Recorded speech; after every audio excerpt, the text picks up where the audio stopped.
Hi guys, and welcome back to my channel.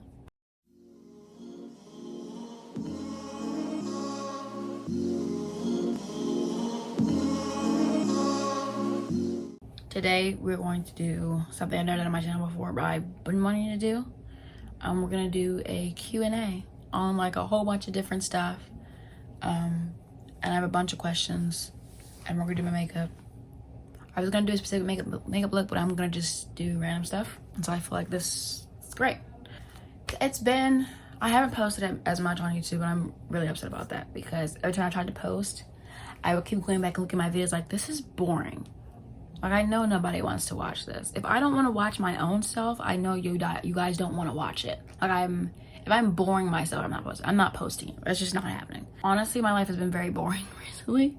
It's been very boring recently. It's kind of the same routine for me every day. Like, get up, read for a while, watch Game of Thrones, go to work, maybe go to the football field like once a month, see my friends twice a month. So my life is gonna start getting more interesting in August. Probably the beginning of August when I'll really start, like, stuff will really start happening for me, and then that'll be when I really start being more present with my content. But for right now, I'm gonna ask a few questions that you guys have, because there's a lot that's been going on in the last few weeks of me getting a pretty good brand deal. People wanting to work with me, getting a job at Towson that revolves around social media, which I'm going to talk about too, because I did not tell anybody that. But let's get started. So the first question that I got when I put that poll up on my Instagram was, what was my best and worst moment of high school? And it's very, very hard to say, because I had some of the best times in my life in high school. Not so much in high school, but with the people I met in high school. Because genuinely, I don't think I ever liked going to Annapolis High School. You know how you have like a freshman, like, this place is amazing? No, I never had that. Was not impressed.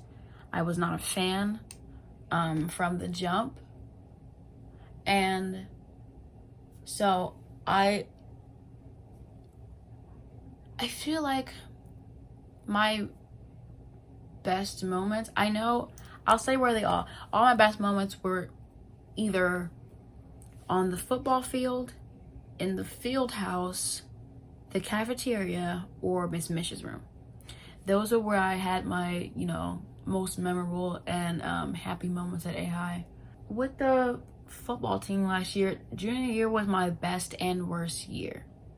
Junior year, what am I talking about? Senior year was my best and worst year, because I went through a lot of up and downs that I'm gonna talk about more in this video, because I never have. Like, I kind of showed people what I was going through, but I never talked about why and what I was going through. I'm gonna put all the links to stuff that I'm using in my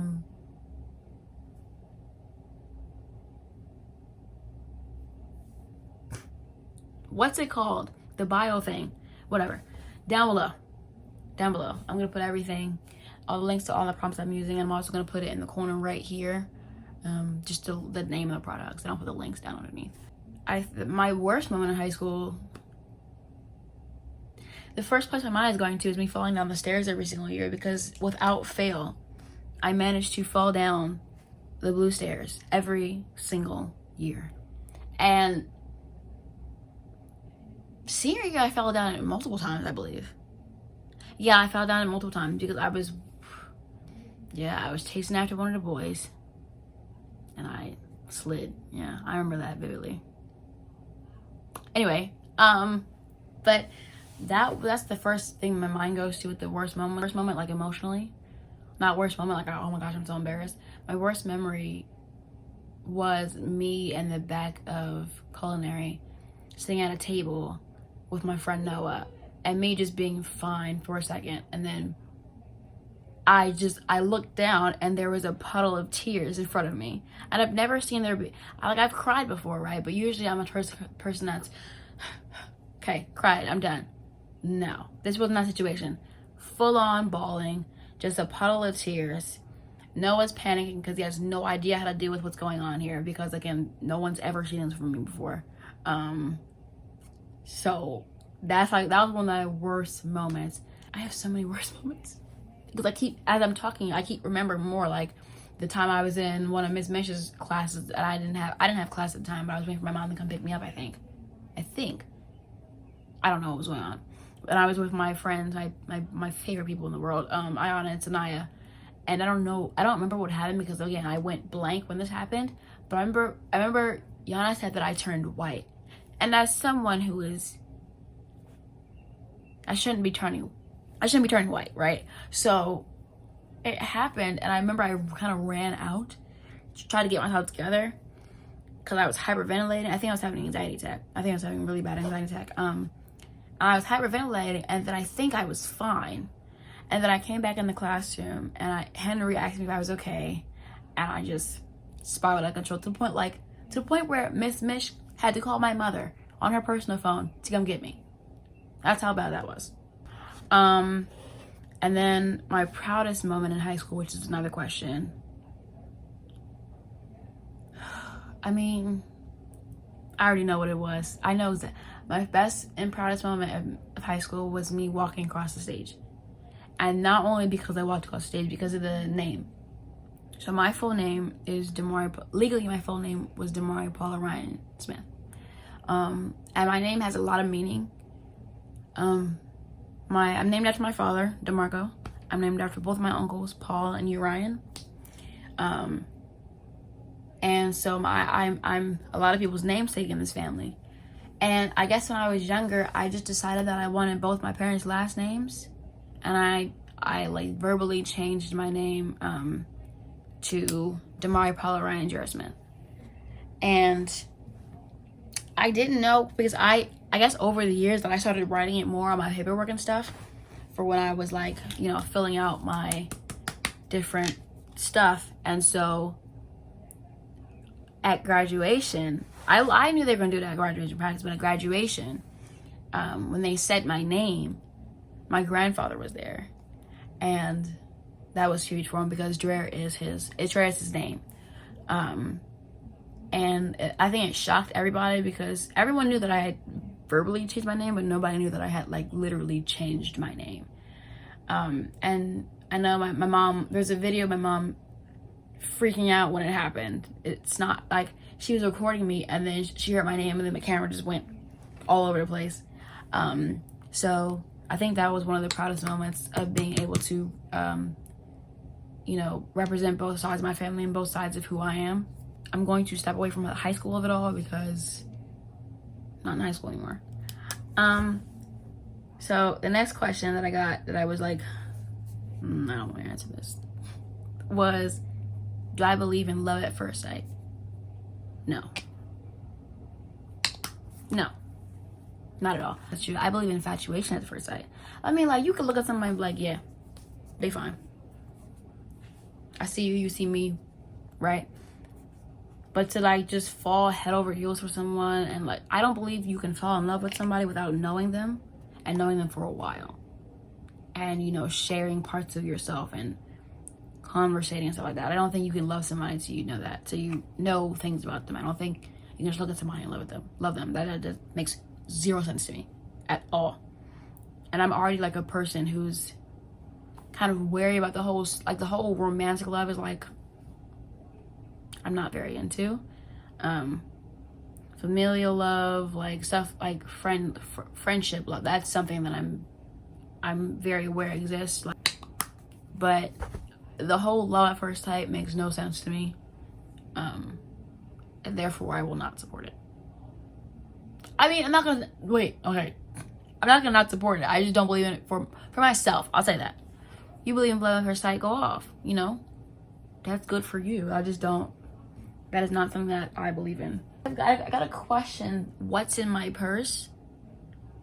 But here recently, I haven't carried a purse. You know how women have that talent to hold like 45 things in their hands? I've just been doing that recently. Like I don't really use my purse. And it's not even a purse. It's a tote bag I got from not Target. What did I get it from? Amazon for $9. It's great. It's a great bag. I used it for my school bag. After something happened to my other bag that I used. But yeah, like I don't really use my purse. Take my wallet. I'm gonna take my chapstick.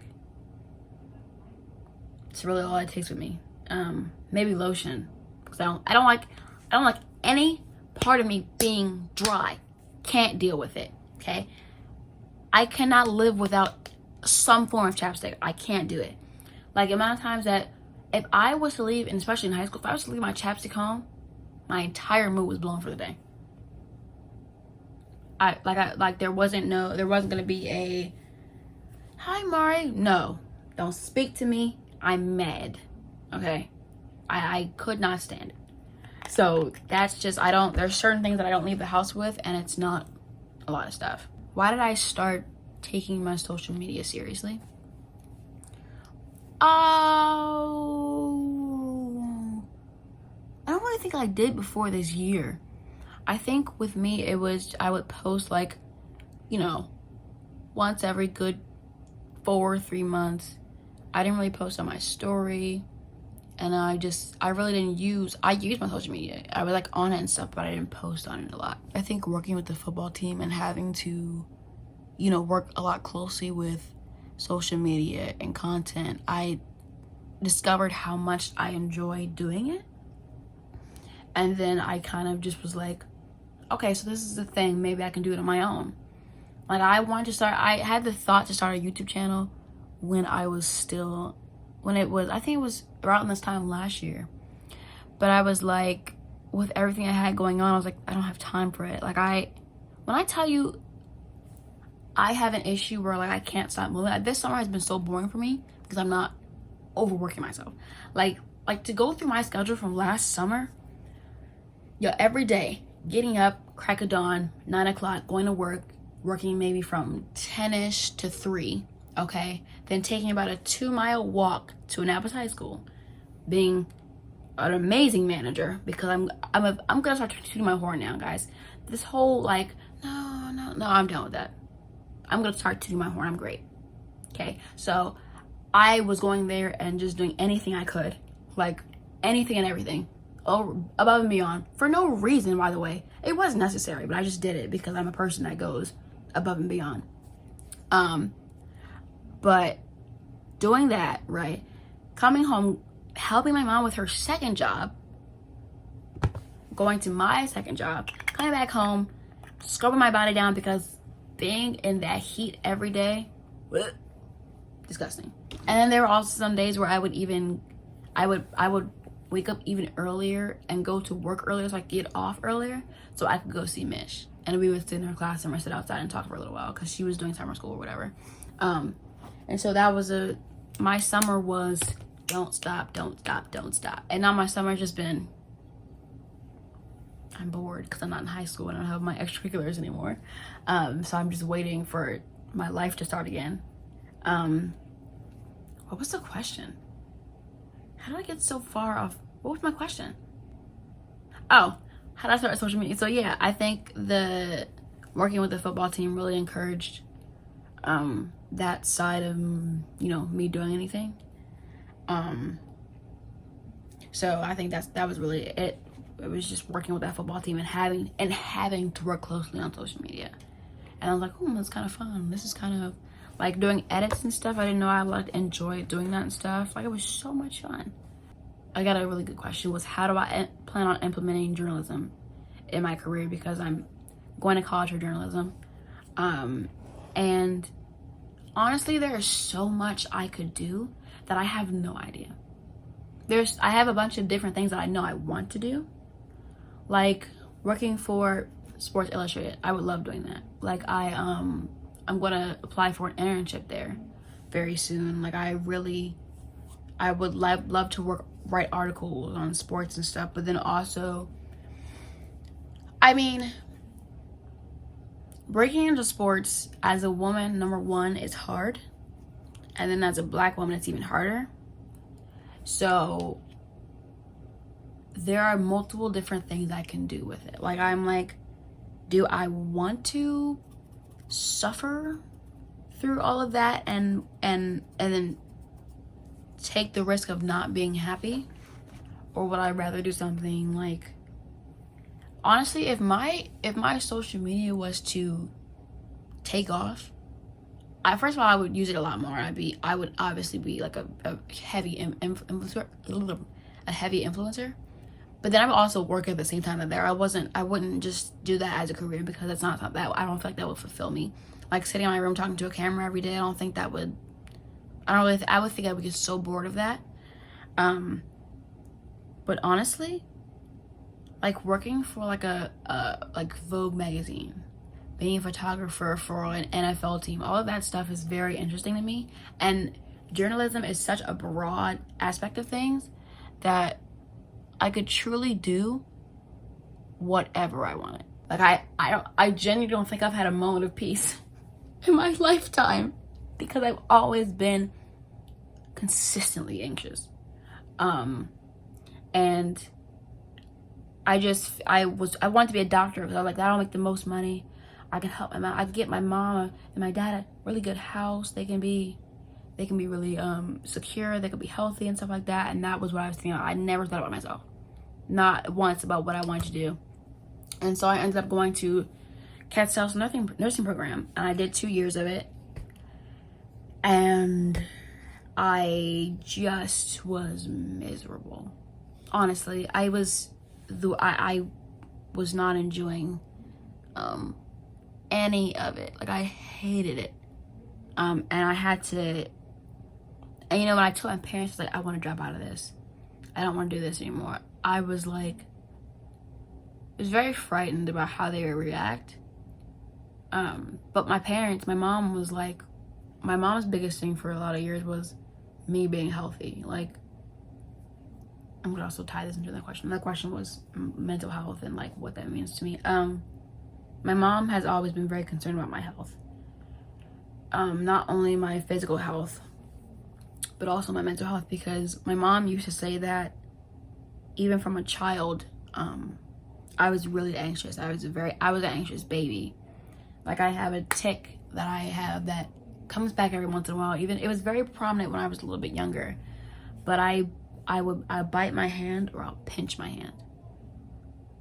Like when I'm tired, when I'm anxious, when I'm feeling any kind of emotion that I need to like I'm trying to minimize, that's what I'll do. And me and my mom we had a very in-depth conversation. I don't know if you can, but she's screaming downstairs. She's at work, but she's yelling very loudly. I don't know why. But my mom has had very in-depth conversations about, like, my mom has this notion, like, I first kind of realized that something was very wrong with me during COVID. I think it was 6 months into COVID that I had a very, very, very bad mental breakdown.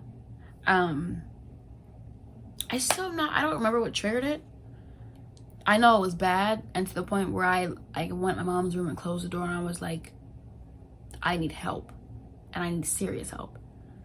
Will like say to me every once in a while, she'll apologize and be like, I should have. Ow. Okay. I'm back. That was extremely painful. Okay. I don't remember what I was saying. Me and my mom, she says this a lot to me now. She's like, I should have seen it. I should have got you help earlier. I would come after school and I would take a nap. And it wasn't because I was tired. It was usually because I was absolutely drained. Pretending to be this introvert and this person who loved people and this person that was happy wasn't as exhausting, because I still have to pretend like I am that person. Because I'm also a person that has a lot of people relying on me on a regular basis. And I didn't feel like I had the option to be weak, as I would have called it. So I did a lot of just coming in my room and hiding and just pretending like nothing was wrong with me. But when I first got help, I didn't tell anybody. And the last year, my mental health has been discussed by people that should not have discussed my mental health with other people. When I finally started talking about my struggles to people in my life and people around me, I think people took advantage of that, of my openness, of my like very rare glimpse into who I actually am. And these people took advantage of it and told people that I was crazy and there was something wrong with me. And that was one of my biggest setbacks, which is another question, but we're just tying everything in right now.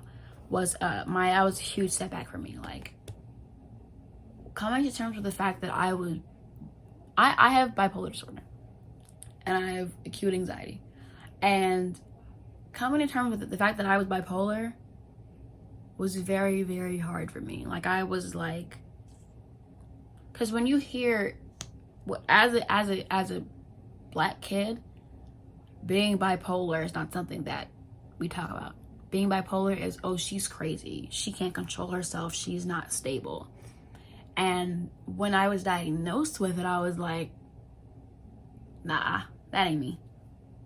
That ain't me at all. My emotions might go from 1 to 10, but I'm not bipolar. There's no way. Absolutely not. And allowing myself to say that I was bipolar and allowing myself to say that I was mentally ill was difficult. And it also, I had a hard time accepting that I really needed help. I got a 504 plan my junior year of high school because I was struggling so deeply. I couldn't focus. I couldn't get anything done. And of course, I made the mistake of trusting somebody and telling someone that I got put on a 504 plan. And it got out.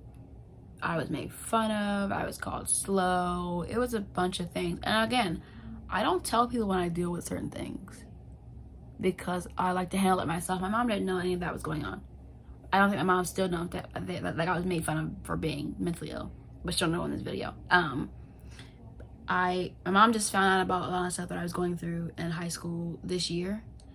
I knew she was gonna have a fit and a half the moment she found out what was going on, and she was gonna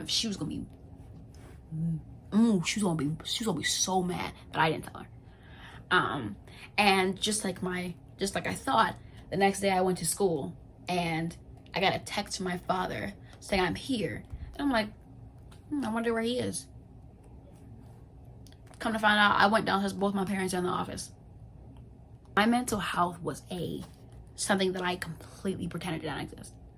And that was unhealthy for me. I actually think that made me struggle a lot worse because I would not accept that I was mentally ill. Wait, what was it? February to March was when my bipolar depression, it really was like, you know what, I'm gonna show up and show out. I had what I call the mental breakdown from hell. Like, when I didn't get out of the bed for 2 weeks, and it got to the point where I was not going to graduate. And they were like, listen, they kept threatening me with not graduating. They was threatening me with a mental hospital. And I think that kick was like, I gotta help myself. Like, I have to help myself. I cannot live like this for the rest of my life. There's no way that I can put myself through this immeasurable hell for the rest of my life. I can't deal with that. Another question is, would I ever go back and change anything? No. I would never go back and change anything about myself. Because the person I am, I would not be if I didn't go through those certain things. Like, when it came to like the whole drama situation in high school, and I'm not gonna talk about it because honestly, a lot of people already know about it, and I'm not gonna continue to dwell on it because that's not what I'm gonna do, because I'm done with it. You know, I'm not gonna continue going back to that place. But dealing with those issues, I got hysterical a lot, and I got so sad. I let a few people destroy me as a person. I genuinely let them break me, and that will never, ever happen again. I will never let another person dictate how I feel about myself. That will never happen again. And I'm very proud to say that. Gotta push. Like, it's sad to say, you gotta push through it, because no one's going to help you until you help yourself. No amount of medicine is going to make you feel better. It's until you decide that you don't want this life for yourself, you're going to be in a very bad place. Okay, people, we're gonna switch gears now, because that was a lot of sadness. We don't do that here. We do joy and happiness. Oh my gosh. Why I don't drive. And it's not because I can't. Don't think it's because I can't. I can. I choose not to. I fully choose not to. I think that time that I almost killed my father was my last straw. My father's very level-headed when it comes to me driving. So like he's not afraid. Like I can't drive my mom, because my mom is dramatic.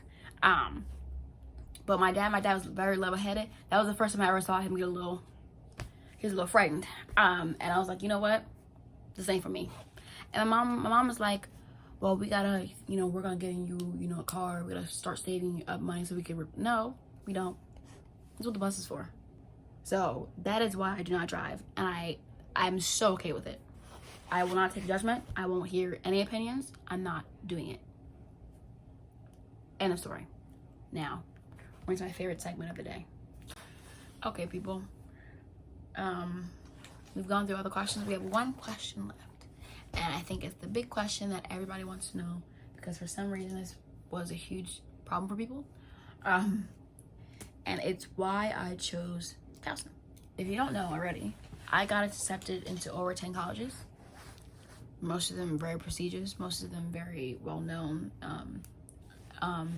So it kind of, when I chose Towson, for some strange reason, I got backlash. First of all, I'm not a celebrity. I'm a child. Why am I getting backlash? When I tell you, when I told people I was going to Towson, I got so many, why would you do that? Why are you doing that? Ew. Okay, so you want to pay for my college? You want to pay for my tuition? My room and board? My meals? Because that's so we can do that. Because why are you in my business? Number one. And also, let me tell them, I held my tongue when this happened to me. When someone's like, well, Towson's just the 13th grade. You're just, it's barely, like, I'll punch you in your chest. Like, financial aid and stuff started rolling in. Penn State is $50K a year for out-of-state students. Penn State offered me $5,000 a semester.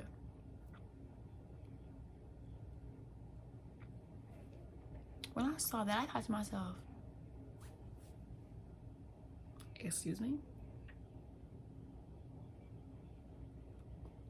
Lovely. Okay. So when it came down to me choosing Towson, it was because, number one, when I opened up that financial aid package and they offered me so much money, I said, okay, I'm like, don't even worry, I'll be there. And then I started touring the school. And that was, I think, I had already made the decision that I was going to Towson because of the money. And then I toured it and I fell in love with it. The first time I toured it, I was with my mom and my dad in the rain. And it was a very enjoyable experience. I got sick afterwards. And I generally can't even describe why I fell in love with the school. A lot of questions I get is, how did I get to deal with the football team and the sports team and everything at all the athletic programs at Towson? I harassed people. I did. That's how you get things done. That is how you become someone that they remember. You harass people. You harass them until they notice you. And if they don't notice you, you make them notice you. I sent my resume, my portfolio to the athletic director at Towson. I think it was a maximum of 10 times. But thank you guys so much for watching. I hope that we're a little closer. And I hope that you really get what I'm about and what I want to do and what my plans will be in the next few months and what you'll see from me. Love you guys. I thank you all so much for supporting me. And now I have my paid sponsorship that I'm going to talk about. you've made it to the end of the video. You made it to the end of the Q&A. So now I have some discounts, some things for you guys. So I recently am working with Every Jewels, which is this amazing jewelry company that's based in the US. It ships all over, and the jewelry is absolutely beautiful. The pieces are gorgeous. Probably should have had them with me, but I'm also going to do it very separate. I'm going to do a separate video on that. But just to give you the rundown of it, they're an amazing company. They're sustainable. There's they have waterproof jewelry. They have jewelry that can literally go through war and bag. They have a lot of fidget rings for anxiety and stuff like that. And it's an amazing company, and I'm so lucky to be working with them. And so if you click the link down below, you can get 10% off using my code. You can get 10% off, free shipping and everything. And it's a great company, and I would love if you guys supported me and supported this company. And I thank you guys so much for sticking to the end of the video. And right for my intro, it's gonna go, mwah, mwah, mwah. Love you.